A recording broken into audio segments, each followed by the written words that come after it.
You know that nagging feeling that you're forgetting something important? That little hum of anxiety that just follows you around all day? Well, today we're going to tackle that head on. We're diving into Getting Things Done, or GTD, the famous system for managing the absolute chaos of modern life and, believe it or not, achieving a state of relaxed control. This right here? This is the core idea of the entire system. Your mind is an amazing idea factory, but it's a terrible, totally unreliable filing cabinet. Every single time you tell yourself, "Oh, I've got to remember to do that," you're using your best creative tool for the wrong job. The whole goal of GTD is to stop using your brain as a storage unit.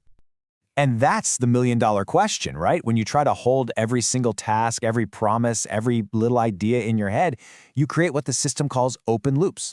All this mental clutter creates this constant low-level buzz of anxiety that just drains your energy and stops you from ever being truly focused on what's in front of you. Now, let's be super clear about something. The problem isn't that you're not trying hard enough. It's that we're all using our mental hardware for a job it was just never built for, which is trying to juggle hundreds of unresolved commitments all at the same time.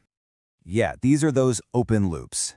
Think of each one, no matter how tiny, like an app running in the background of your brain's operating system. Get new tires, call mom back, figure out the website launch. They're all constantly pulling on your attention all the time, making it impossible to give your full focus to anything. So, the solution is actually pretty straightforward. We're going to build an external brain, a system outside of your head that you can trust 100% to hold all of your commitments. Once you get everything out of your head, you free up your actual brain to do what it's amazing at: thinking, creating, and solving problems. And the ultimate goal here, it's not just about getting more stuff done. It's about getting to this state of mind like water, where you can handle anything that comes your way with a calm, appropriate response instead of panic. It's all about building a system so reliable that your mind can finally let go and trust that nothing is getting lost.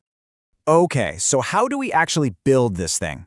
GTD is based on 5 really simple logical steps. When you practice them together, they create that feeling of stress-free productivity we're all after. So let's break down the whole workflow.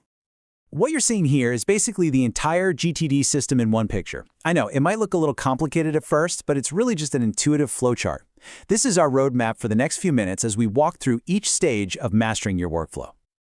Okay, here are the 5 steps that are the absolute backbone of the whole practice: capture, clarify, organize, reflect, and engage. Each one is a crucial piece of the puzzle, and you need all of them for the system to really work. First up is capture. Think of this as a brain dump. The goal is to get absolutely everything, all your stuff, out of your head and into a collection tool. This could be a physical inbox, a special email folder, a notes app, whatever. The rule is simple. If it's on your mind, it goes into the bucket. Don't organize it, don't judge it, just capture it. All right, once you've captured everything, you process each item one by one. This is the triage step. For every single thing in your inbox, you ask one simple question: is this actionable? If the answer is no, you either trash it, file it away for reference, or stick it on a someday/maybe list. But if the answer is yes, then you have another decision to make. And that next decision brings us to one of the most powerful and honestly game-changing productivity rules ever invented: the 2-minute rule. The thinking here is just brilliant in its simplicity. It almost always takes more time and energy to file and track a tiny task than it does to just do it. Replying to that quick email, making that simple phone call, if it's going to take you less than 2 minutes, just do it right then and there. Seriously, this one rule can clear out a huge chunk of your mental clutter in no time. So, what about the stuff that takes longer than 2 minutes? This is where you have to define the next action, and this is so critical. It's not the big, fuzzy goal like website launch. It's the very next physical, visible thing you need to do to move that project forward.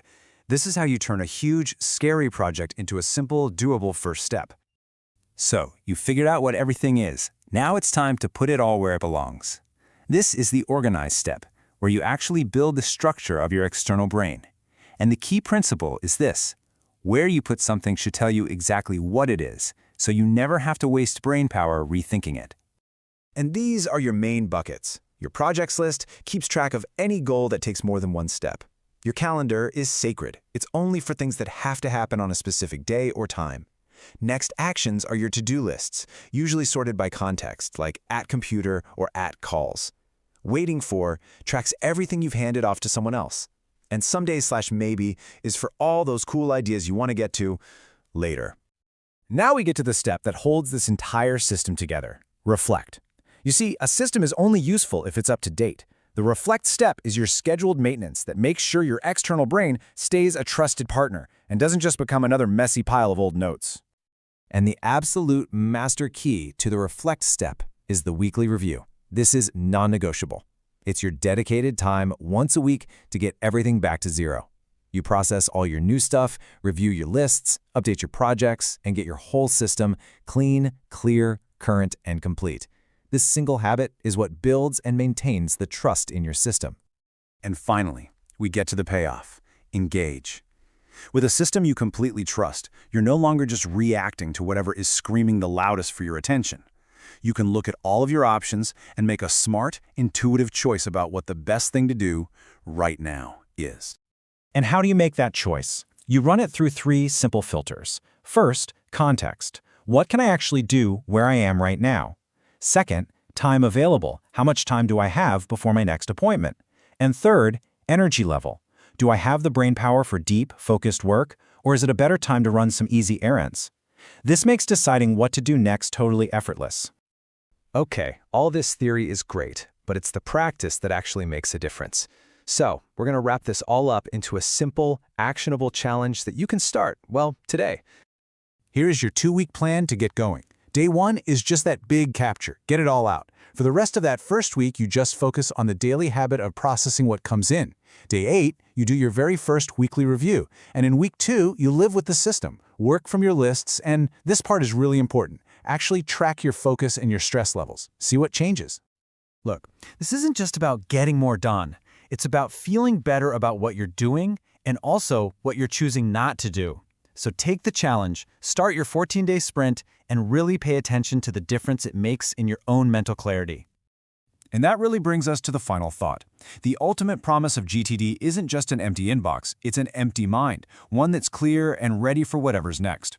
So what amazing ideas, what creative solutions, what important work will you finally do when you're not wasting all that energy just trying to remember things?